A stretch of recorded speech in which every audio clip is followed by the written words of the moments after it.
Welcome to MMA on the Rocks. My name is Bill Welker. You are listening to episode 135. Today is Friday, April the 5th. And you guys may be wondering why we're recording on a Friday. I may not post this until Sunday, but regardless, it is Friday evening. That's because I'll be away this weekend and there's no UFC to cover. So we decided to do an episode to break down UFC 236. Before we get into that, let me introduce my co-host, all the way from the Garden State, Jeff, the Animal Wilson. Jeff, how you feeling on this Friday afternoon, my friend? Bill, the work week is done, and it's 2 days before WrestleMania. And much like the Royal Rumble winner, Bill, I'm gonna be there. So super excited. It's in New Jersey this year. I have a job fair tomorrow. I'm really excited to check out some other schools, see what they have to offer, see if I can make a little bit more money, and stop dealing with these privileged white kids who are driving me up the wall, Bill. Those goddamn privileged white kids always causing trouble. Um, yeah, man, make that money so you can start buying some better whiskeys. And Oh, absolutely. I don't Need even to know block what a you wound. I don't even know what you mean by the Royal Rumble winner will be at WrestleMania. I don't know if I even want to know. Maybe we'll get into that a little later. Maybe I'll allow some pro wrestling talk um, once I get a little loose off of this Old Forester 100 proof rye that I bought, Jeff. I'm holding it up for the viewers on YouTube here. By the way, if you guys ever want to catch a show live, just subscribe on YouTube and set your notifications, and it'll let you know whenever we do these spontaneous live shows. I never edit anything anyway, so you're always going to get a live show basically. But, if you want the real experience, subscribe on YouTube. So, Jeff, I told you before we started recording, I wanted to do a live tasting of this Old Forester rye whiskey. It was just like a random pickup. You can hear that bottle cracking right there. It's a beautiful sound. Just a random pickup, I was at the liquor store. I was looking for something else, and this just kind of caught my eye. And also, the guy at the liquor store recommended it. Hmm. So it was like a $23 bottle. So I was like, for this price point, and I'm already here, I've already gone this far. I don't want to leave empty handed. So here it is, Old Forester. I've had, some of their bourbons and stuff, never the rye. And from what it says on the bottle, the rye is an old recipe that kind of went away for a while when the current owners bought the distillery from the previous owners, and they brought it back. So this is like a throwback, perfect for Flashback Friday. So let's give a little live sampling here. Yeah, so Bill, already it looks like it's got a nice color. So right off the bat, what are you tasting? It's very smooth for 100 proof rye. It's got some spice right up front, little black pepper, and it has a bit of an afterburn that hits you in the chest. That's kind of Mm. nice, but a little bit of sweetness. The finish is almost like a maple kind of flavor. Let me get a second sip here. Yeah, so usually with ryes, they're really spicy up front, and this one is a little bit more mellow on the spice, but it still has a little bit of kick to it on the palate. So it leaves a nice little burn on the tongue, a little burn in the chest. This would be really good in like a Manhattan. I would probably make a Manhattan out of this or some other cocktails or just on the rocks. I'm kind of enjoying it neat. So I'll continue to drink it that way for the rest of the show because I don't have anything with me here in my studio to make a Manhattan. So you guys are going to get me on straight whiskey this evening. So who knows what could happen? Anything could happen. Maybe the Royal Rumble winner will show up, whatever that means. So Well, Bill, before we even get into this, just to get the WrestleMania talk out of the way, I feel like the Royal Rumble winner is was Seth Rollins, and he's challenging Brock Lesnar for his belt in the WWE. And Bill, honestly, I feel like this is going to have some ramifications for not just the WWE but for the UFC too, because if Brock Lesnar loses that belt, he has no obligation to do his weekly appearances on WWE's programming. So I feel like that opens up this title fight with DC that DC has been clamoring for, and it seems to have died down a little bit. But I feel like if WrestleMania goes the way I hope it goes, I feel like it shakes up the WWE because you have an active champion who can be there every day. And we also get Brock Lesnar versus DC. What do you think, Bill? I think I don't give a shit what happens with the WWE, but here's the move, Jeff. Brock Lesnar wins. Daniel Cormier is at WrestleMania, and he gets in the ring and challenges Brock Lesnar. There's your fucking promo. And then they fight for the UFC belt and the fake WWE belt. There's the move. That's what I say. So maybe Cormier shows up at WrestleMania. At least, cut the promo there. You got built-in marketing for the fight. Do, I don't know, like a co-promotion thing with the WWE. I mean, they're a marketing machine.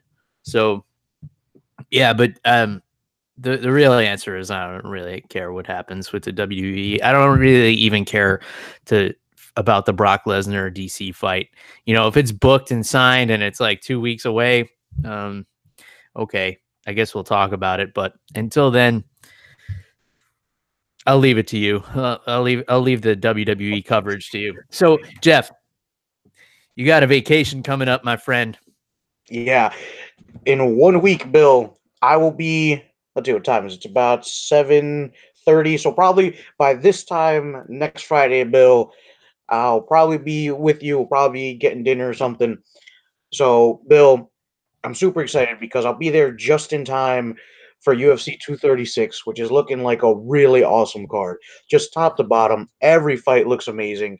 But, dude, this main event, Max Holloway versus Dustin Poirier, okay, I know it's not for the actual belt. It's for the interim belt, but this is still a really, really good fight. Oh, yeah. This is an excellent fight. I am really excited for this main event. There are so many X factors here. So, as a lot of people know, probably people who listen to this show, not so much more casual fans, this is a rematch from 2012. And these two guys are both completely different fighters from then to now. Obviously, a lot of time has gone by and a lot of experience has taken place over that span. So Max Holloway has had 18 fights in the UFC since losing to Dustin Poirier in 2012. Dustin Poirier has had 16 fights in the UFC, which is an incredible amount. I mean, they're both crazy active fighters. In that time, Max Holloway has accumulated a record of 16-2. Dustin Poirier has accumulated a record of 11-4-1, no contest. That was the Eddie Alvarez incident when Eddie Alvarez had that illegal knee. Currently, Max Holloway is a -200 favorite, which means you have to bet $200 to win $100 on Max Holloway. So he is currently the betting favorite. Maybe because he has a better record, but it's kind of strange that a guy who has a submission loss to another guy and is moving up to his weight class is the betting favorite. Now, granted, Max Holloway has had the better record since 2012, but in my opinion, Dustin Poirier has had a greater strength of schedule. So this is a little bit closer to me than the odds makers are making it out to be. This is a total coin flip in my book. This could really go either way. It's going to depend on which fighter has evolved the most. And I got to tell you, Jeff, I'm not big on making picks. You know this, but I'm leaning a little bit more towards Poirier. He does have that mental advantage of having a submission win over Max Holloway, and he gave him a little brother beatdown in that first fight. He muscled a double leg on him, just picked him up and slammed him, put him in a nasty arm bar, almost snapped his arm. Then Holloway rolled into a triangle, and then Poirier rolled him over, turned it into a mounted triangle, and then started cranking Holloway's arm and almost snapped it again. So, that sticks with a guy. If you have a loss like that, that's going to be in the back of his mind. Now, Max Holloway, super mentally tough. And he was just a kid at that time. I think he was like 20 years old. So they've both gained a lot of experience since then. And I've said for the longest time, Jeff, that a calm and patient Dustin Poirier could possibly be the best lightweight fighter on the planet. The only times we've seen him stumble is when he gets emotionally invested in fights and trash talk gets the better of him and he gets emotional and he fights emotional in the cage. That's the only time you see people getting the better of Dustin Poirier. Even in the Eddie Alvarez fight, when Eddie Alvarez made that comeback, it was because Poirier had gotten a little emotional in there and started brawling. But when he's patient and picking his shots, Poirier is, in my opinion, the most dangerous lightweight out there. So that's a whole lot of information I've just thrown at you, Jeff. I know you were kind of looking for like, how excited are you about this? And I started rattling off all these statistics, but did anything I say stick out more than anything else? Bill, oh man, it's such a tough call, man, because like you said, both of these fighters have evolved so much since that fight. I mean, just life experience in the cage. I mean, man, it's tough because I'm looking at Dustin Poirier's body of work here. In his last three fights, he's beaten Anthony Pettis with a body triangle, a Mhm. submission. I think there was a weird injury with that one, if I'm not mistaken. Mhm. He's beaten Justin Gaethje by TKO and Eddie Alvarez by TKO. Two guys who were, you know, at the top of this division. Justin Gaethje was like the next big thing. Um, so, dude, Dustin Poirier, he's no joke, dude. I mean, his stand up is ridiculous. I think in the boxing department, Bill, I think Dustin Poirier has the advantage. Everywhere else, I'm not so sure. Max Holloway himself has evolved. I mean, he's beaten Jose Aldo twice since that Dustin Poirier fight. I think that cannot be overlooked ever. Very Mhm. few people have even beaten Jose Aldo once. And dude, I think Holloway, he doesn't have to cut those extra 10 pounds, dude. I think that's going to be a big factor. We saw a lot of issues with his health with that.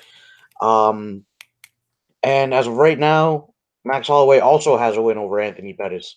So I really, oh man, it's so hard to call, Bill. Mhm. But I think that in the last couple of fights, the how do I put this?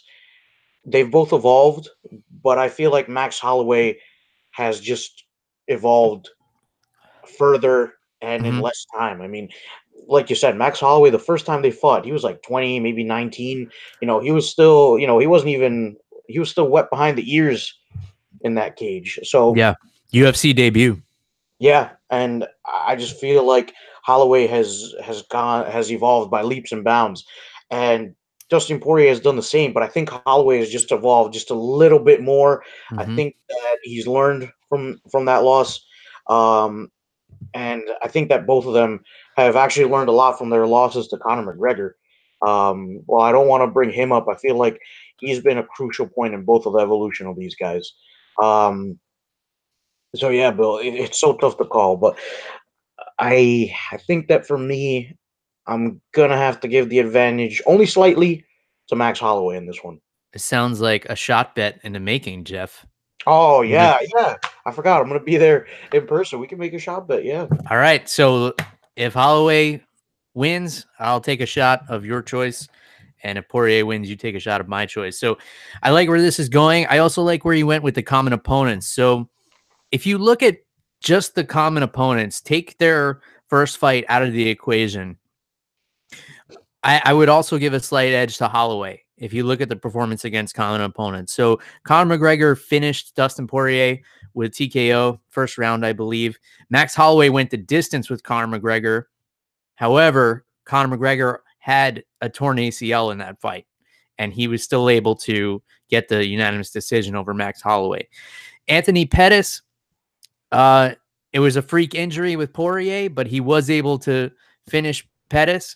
Max Holloway also finished Anthony Pettis, but he finished a sucked down Anthony Pettis who wasn't able to make the weight at 145 pounds, and he just completely ran out of gas, which is why we're seeing him fight now at 170 pounds. The other common opponent, Jeff, Cub Swanson. So Cub Swanson actually defeated Dustin Poirier by decision, and Max Holloway submitted Cub Swanson. So that's the only one without much controversy. So with Pettis, it's like whose win was better. You know, Poirier beat him with an injured rib, and Holloway beat him when he was sucked down from cutting weight. Conor McGregor, a lot of X factors there. So Cub Swanson is the one common opponent where you have a clear advantage for one guy, and that's Max Holloway. He finished a guy who beat Dustin Poirier. Now, as we know, MMA math means absolutely nothing. Yep. But it is something to consider. You know, it does play into the psychology a little bit, like, oh, he finished a guy that beat me. So you never know, you know, what kinds of things affect these guys. Like I said, there are so many X factors in this fight, which is what makes it such an awesome main event. Now, you brought up the fact that it is an interim championship. To me, I don't care. This is a great fight. The interim championships are to sell tickets to people who don't really follow the sport closely. That's all they are. It's a trophy to give to one guy to draw in the average person that's only watching every other pay-per-view or every third pay-per-view or whatever it is they're watching. That's why you put these titles in there. I don't want to say they're meaningless, but they're meaningless. In fact, the winner of this fight is probably going to fight somebody else. If they come out of it healthy, they're probably going to fight somebody else before Khabib comes back, which I believe he's coming back in September. So, you know, the winner of this may end up fighting Tony Ferguson if Tony Ferguson is able to get healthy, or they may end up fighting Justin Gaethje. It really depends on who wins and how it plays out. You know, if it's like an all-out war and it's a close decision, you know, maybe we'll see a trilogy. Or if one guy wins but gets injured, maybe he will hold out for that Khabib fight. But I do have you also have the Ally Quinta and Cowboy Cerrone. So maybe you get the winner of that fights the winner of this to keep the division a little bit busy before Khabib does make his return. And then, you know, Khabib is such a wild card. He may get hurt and he you know, may decide he doesn't want to come back until next year or whatever the case. And with all the drama going on with him, you know, he may get himself into more trouble with the commissions, the way he's going back and forth with Conor McGregor. And I'm just mentioning that, you know, for the sake of this conversation. I don't want to get into that stuff because, you know, we don't talk about that drama here. But yeah, man, it's a coin flip. It's a total coin flip for me. This fight is so close. I really don't see how Max Holloway is a minus 200 favorite. That seems a little extreme to me. Yeah. But if you told me an argument for why Holloway is going to win, you could probably convince me. If you told me an argument for why Poirier is going to win, you could probably convince me. The only way to find out is by tuning in. And, you know, you're going to be live here to do that, Jeff. I don't think we're going to do any kind of fight companion or anything like that just because it gets too messy and, you know, noise and all that stuff. But April 13th, man, we're going to find out who the better man is once and for all. So any other thoughts on this main event, Jeff, before we move on to the rest of the card?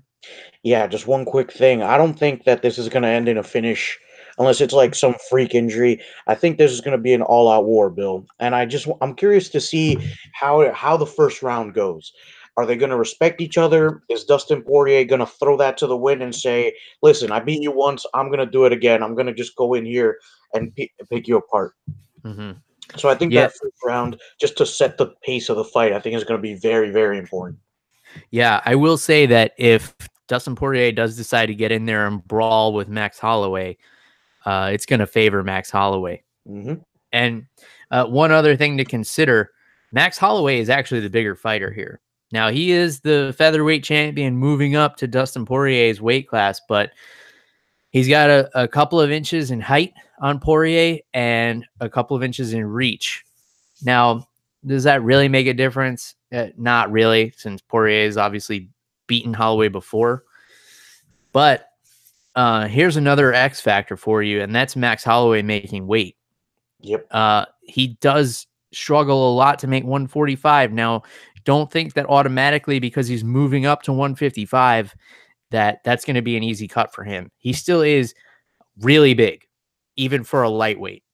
And he's grown into his body a little bit more. He's getting closer and closer to 30 years old, where the inner muscles start to fill out a little bit more. The old man strength starts to come in, which means you're weighed down a little bit more. And, he may have overestimated how much weight he could put on to make this cut to lightweight. We've seen him stumble in the past and have some really scary weight cuts. So don't assume that Max Holloway is going to make this cut easily just because he's moving up in weight class. That is an X factor to keep in mind. And we're going to find that out in a week's time.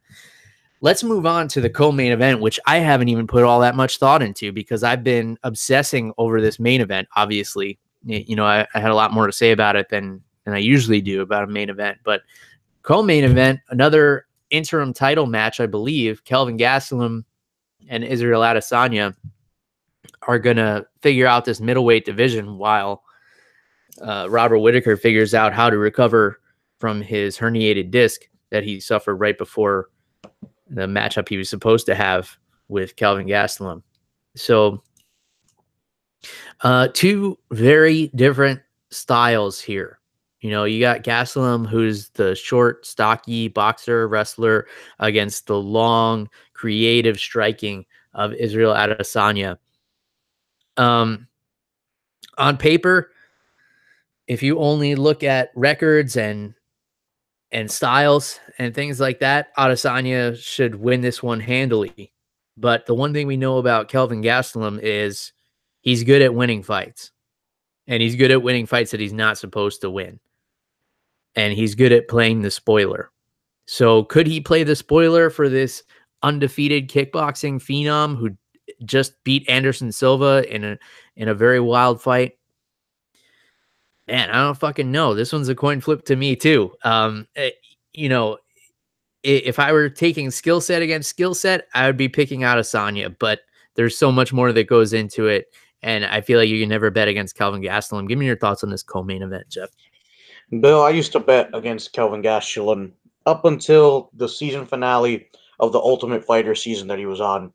It was, I believe, Team Jones versus Team Chael Sonnen, back when they were going to fight for Jones's light heavyweight championship. Mm-hmm. Listen, Kelvin Gastelum is well-rounded. He's tough. I mean, he picked apart a fighter he was not supposed to beat. I forgot his name already. Uriah Hall. Yeah, Uriah Hall. I knew it was a first and a last name. I just couldn't remember what it was. It's always a first and a last name. So, dude, Uriah Hall, that season, he's tearing through everybody. He gets probably one of the best knockouts and scariest knockouts of the Ultimate Fighter ever.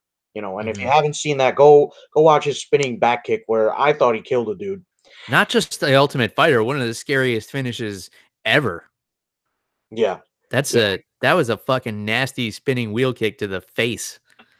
Yeah, and I remember this one point, I forgot who it was against. It might have been against Kelvin Gastelum, but Uriah Hall was mounted, and he punched his way out from the bottom, where he couldn't produce any power from his hips, and he had enough power in his hands to punch his way back to top position. Bill, for Kelvin Gastelum to beat a guy like that, and he had the same disadvantages. Everybody thought Uriah Hall would be the better striker. Uriah Hall was taller. And Kelvin Gastelum went in there, was able to get inside the hand guard of Uriah Hall, was able to throw him around. I think that if that Kelvin Gastelum shows up against Israel Adesanya, I think we have a new interim middleweight champion. But on the reverse side of the coin, if the Kelvin Gastelum who's too relaxed and too laid back and too lethargic shows up, he's going to get knocked out. Mm-hmm. We saw this happen against Chris Weidman, where he was happy to have Weidman just be on top of him. Why? I have no idea. But Weidman tapped him out. So if Kelvin Gastelum comes in there focused and he mixes it up, I think Israel Adesanya is going to be in for a really long night. I mean, Adesanya has proven that he's improved his wrestling defense, but I think Kelvin Gastelum, I think his wrestling can really win him the fight here.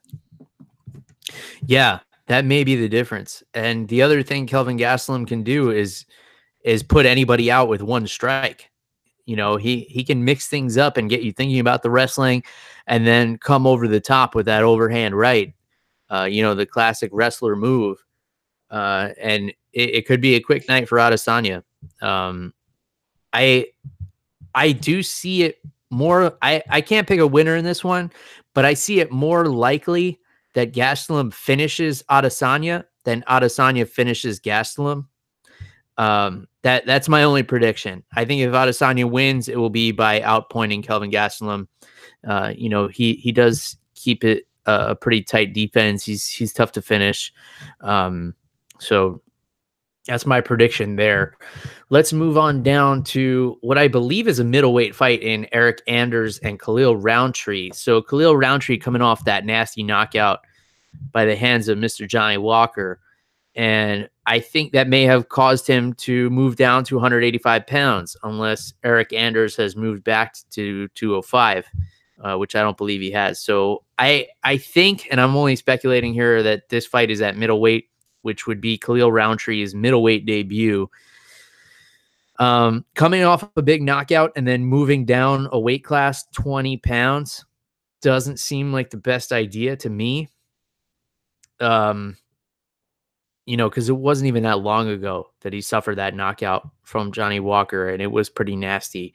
So to then draw yourself down from 205 pounds to 185 pounds, if that is what's going on here, against a tough guy like Eric Anders, it seems unwise. But if these two guys don't have any problems cutting weight, these are two really big 185 pounders getting in there to slug it out, and this should be a really exciting fight. Give me your thoughts, Jeff. Yeah, Bill, this is going to be a good one, man. Khalil Roundtree, he can mix it up really well. Really good wrestler. His striking has improved over his last couple of fights. But, dude, Eric Anders, no slouch either. Eric Anders, so much power in his hands. And I know he's got 2 straight losses, Bill. He lost to Thiago Santos. But, Bill, I mean, the power that man has in his hands is incomparable. I think in the light heavyweight division, I think he's up there with Rumble Johnson as one of the hardest hitters we've ever seen in this light heavyweight division. Probably along with human growth hormone Vitor Belfort. And you know, last fight was a loss to Elias Theodorou. That was another war. So, dude, Eric Anders, very tough, very durable. So oh man, I feel like if Eric Anders gets in there, you know, starts throwing haymakers, it could be a quick night for Khalil Roundtree. But I think that Eric Anders, if it goes to a decision, I think Eric Anders can do really well there as well. Like I said, he's durable. So this is going to be a very tough fight for Khalil Roundtree, especially coming off that brutal knockout. So I'm looking at it on Wikipedia, looking at the fight card. I don't know if this is going to be a light heavyweight bout or a middleweight bout. It says light heavyweight on here, but it could be wrong. It could be middleweight. But either way, man, I think Khalil Roundtree is going to have a really, really tough night. Yeah. I mean, it's possible that Eric Anders has moved back up to 205. I guess it's possible.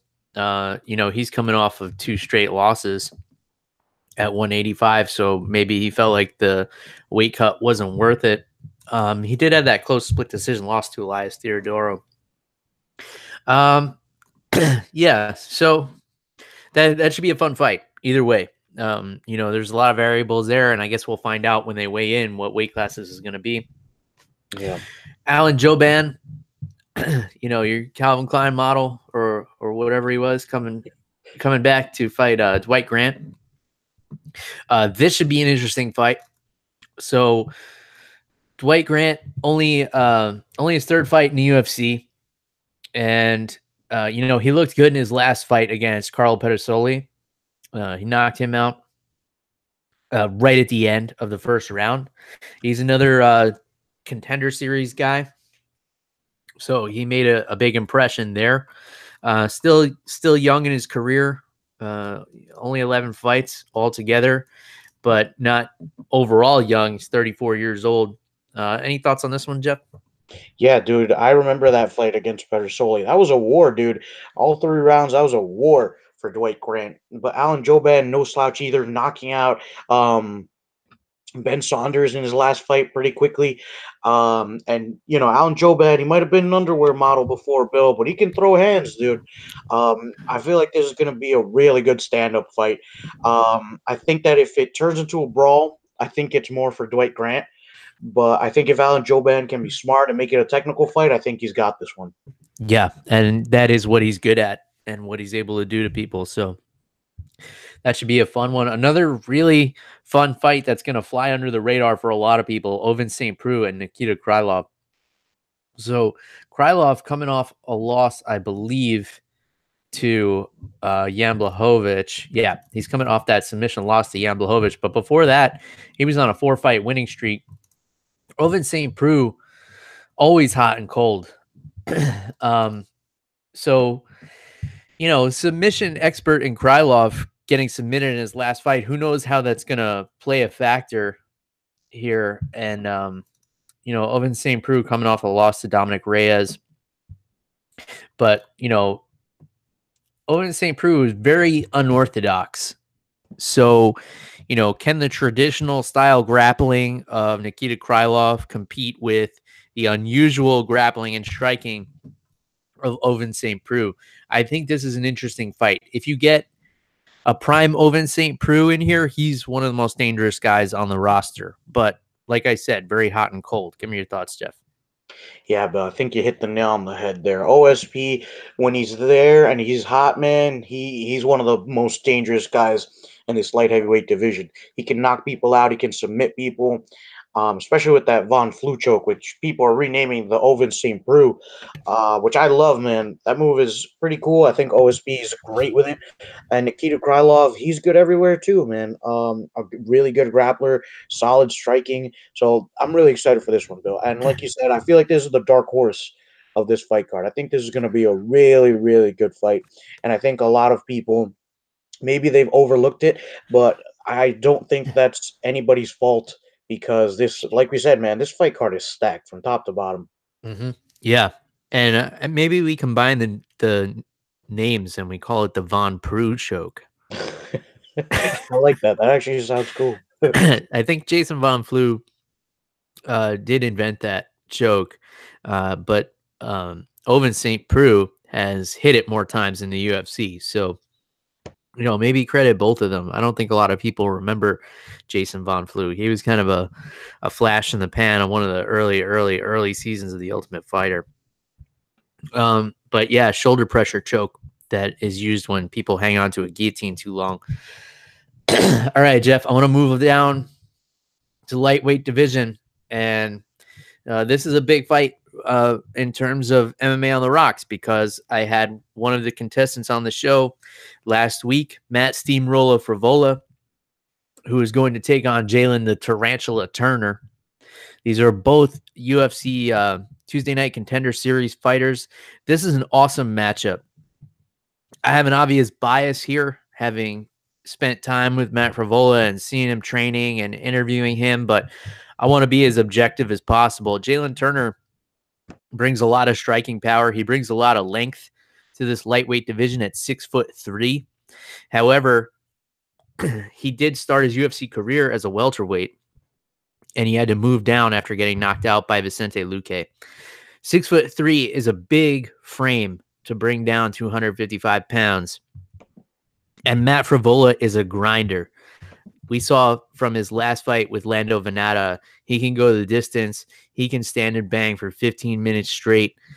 Now, if Jalen Turner is not able to finish this quickly with a big strike, with some using his length and keeping Matt Frevola at bay and put him away quickly, it's going to be a long night for Jalen Turner because that weight cut, he's not too used to it. He's only done it one other time. And, that's a big factor. 6'3" and 155 pounds. That is mind boggling. And we just saw Luis Pena a couple of weeks ago I believe he's 6'3" as well, try to go down to 145 pounds, and he wasn't able to come close. So you gotta wonder if it's a good decision. But both of these guys had impressive performances on the Contender Series. Both of them had finishes that impressed Dana White enough to give them contracts. They both stumbled in their UFC debuts with knockout losses. So a lot of commonality here, and it's just a really interesting stylistic matchup. Give me your thoughts, Jeff. Yeah, dude, I'm really excited for this one. Like you said, Matt Frivola, friend of the show. So as someone who listened to the interview and as your co-host, Bill, I have a little bit of a bias toward Matt Frivola, and I mean, another part of that bias is that fight he put on with Lando Venata. I mean, that was fight of the year material. Um, and so we know he's tough. We know he's durable. Like you said, he can throw hands for 3 rounds if he needs to. So this is going to be a long night for Jalen Turner. And best of luck to Matt Frivola. Hopefully, maybe we could get him on the show after this one and see how he feels about it. Yeah, we gotta do a breakdown with him.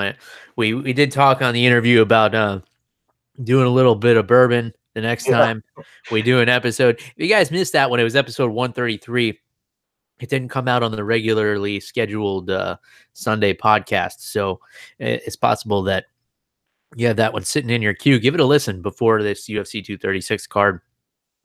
He really gave a great interview, a lot of insight into his camp and how he's feeling and everything like that.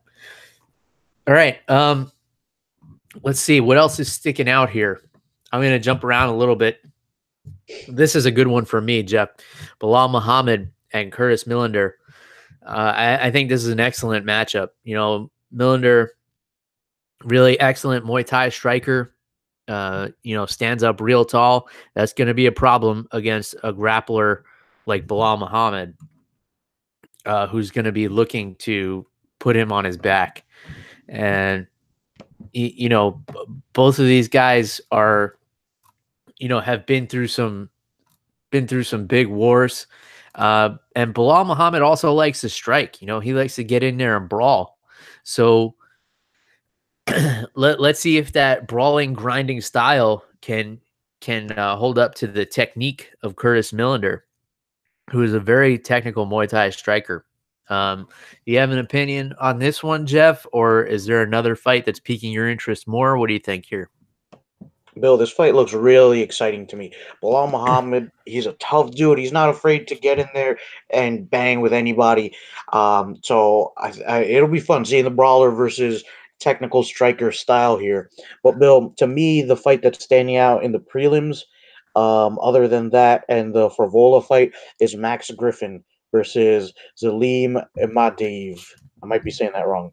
Uh-huh. But, dude, Max Griffin, I don't remember his last fight, but I remember bits and pieces of it. I just remember being really excited for his fight. I think it was hold on, let me just double check here. It was a loss to Thiago Alves, but he put on a war in that fight, man.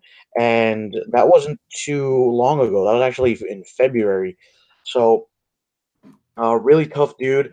I really like to see him get a win under his belt here.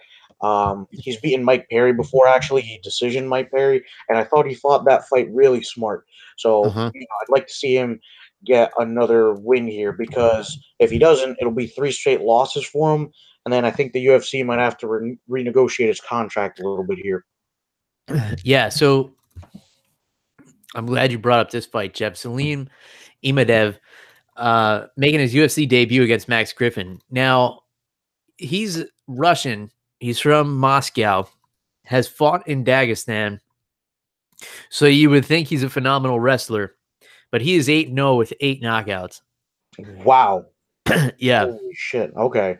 So Max Griffin, really good at using timing and distance and straight punches right down the pipe and outpointing guys. But Zalim obviously is a killer, and he's looking to go in there and take guys' heads off. Now, someone who Max Griffin has been in there with that has a similar style is Mike Perry. And Max Griffin was able to use his footwork, his timing, his movement to neutralize that head hunting style of Mike Perry. So will he be able to do that against Imadav, or will Imadav be able to, break through that and find the button of Max Griffin? So very interesting fight. A Russian who prefers to strike over wrestling is a scary thing, because he probably has wrestling in his back pocket. You come out of Russia, you wrestled at some point. So that's a fun fight. Another one we got on here, another Contender Series guy, Montel Jackson, taking on Andre Sukumtat. This is probably another one that's going to fly under the radar.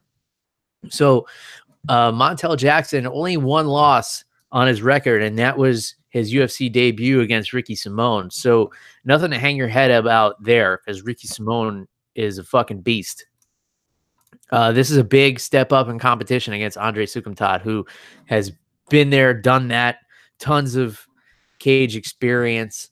So this is a young lion getting in there against the veteran in Sukumtat. So I think this should be a really fun fight. Andre Sukumtat, not so good with the younger fighters. Got a loss to Sean O'Malley, so another Contender Series guy there. So I think this should be a fun one. Montel Jackson, Andre Sukumtat. Then we got Poliana Botello and Lauren Muller. That should be a fun one. Let's see. I'm trying to pick out here. That's all that's really sticking out to me. Jeff, you got anything else on this card or what? For the undercard, I don't know too many of these fighters. So I mean, Wilson Hayes is on here, but he's a flyweight and he struggles to make that weight. I mean, he's a big boy. And plus, I don't think that division will last too much longer. Yeah. So that may be the fight to go grab a beer or something. But he is fighting Alexander Pantoja, who is pretty exciting, very high level grappling as well. So this could be a battle of black belts here. And maybe that one's taking place at 135. Maybe these guys both decided to move up. They're both pretty big for that flyweight division. So let's hope for that, I guess. I think that's it, man. But I'm really fucking excited for this card. I'm excited that you're coming down to be here for it so we can watch it live. It's been a long time since we watched the card together, Jeff. I think the last time you were here, it was fight night or something. I don't remember. Yeah, I think it was that Michelle Waterson? I remember Michelle Waterson beat Paige Van Zandt that night, but I can't remember what the main event was for some reason. Well, I'm sure somebody will point it out to us on social media, and I've been slowly sipping away at this Old Forester rye, which I'm thoroughly enjoying. I may have changed my mind about making Manhattans with it, because I'm kind of enjoying it straight. Yeah, so there's going to be a lot more drinks to be had next week. What we usually do is Jeff will pick out a bottle and we'll go get a bottle for the week. So if anybody has any recommendations that you think we should try, if you've been listening to this show for a long time, you kind of gotten a feeling for what we're into. Last time he was down here, we did a bottle of Lagavulin Scotch. So we'll probably stick with that, smoky, peaty vibe and get something along those lines. But if you have any recommendations, let us know what you're thinking and drinking out there. Jeff, you got anything else you want to get off your chest, my friend? Yeah, I just got a beer for you. So, this is a local beer. It's brewed right here in New Jersey. I forget what town exactly, but it's called Redfish. Let me just look up the brewery that makes it really quick. But I had it last Saturday. So this is by the Flying Fish Brewing Company right here out of Jersey. It's called the Redfish, and I just enjoyed it, man. It was really hoppy. It had a little bit of citrus at the back end, which I like citrus to balance out some of those hops, which can be really bitter sometimes. This was a red IPA, and I enjoyed it. It was I was with friends last night. I saw that they had this on tap. I saw that it was local, and I was like, screw it, let's give it a try. But definitely very good. It reminded me a little bit of Dogfish Head. Okay. The way it Flying tastes. fish, dogfish. Yeah, yeah. So I mean, not only the name but the flavor as well. Mm. So just really good stuff, Bill. But I'm excited to check out some new breweries that you've checked out, Bill, and see what they got to offer us next week. Oh yeah, we're gonna have to go on the full tour. Um, I got a ton of good breweries on the docket for when you're in town. So we're definitely gonna do that. We'll get some jujitsu in so we can burn some calories, and then we'll go hit those breweries. That beer you just described sounds really good. A red IPA with citrus. That sounds really different, and I'm definitely gonna be interested to try that one when I make my way back up north, whenever that may be. I'm not sure when the next time is. Maybe sometime in the fall. All right, Jeff. Anything else before we call it a wrap here? I mean, Bill, we got some good things on the horizon. I mean, WrestleMania is on Sunday. Got a job fair tomorrow, and then I'm taking off work next Friday to go fly out and see you. So we gotta enjoy the good times. I'm looking forward to it, my friend. Can't wait to raise a glass in person so we don't have to do this over the microphone. We're going to have some good times and some good drinks. And we're going to have an awesome time watching UFC 236 from the State Farm Arena in Atlanta, Georgia. If you guys want to get a hold of us on social media, you can reach Jeff at animal_Wilson on Twitter. And you guys know how to get a hold of me. It's at MMA on the Rocks. Facebook, Twitter, Instagram, all that stuff. I've been doing the Instagram story a lot more, so go check those out. Go to MMAonTheRocks.com. I've been posting articles on a weekly basis, so go check those out. And reach out to me on social media. Disagree with me. We always love a good debate. We love a good conversation. I've been getting a lot of people disagreeing with me lately, and I love it. So keep it coming. Let us know what you're thinking and drinking out there. Until next time, cheers, everybody. Goodbye.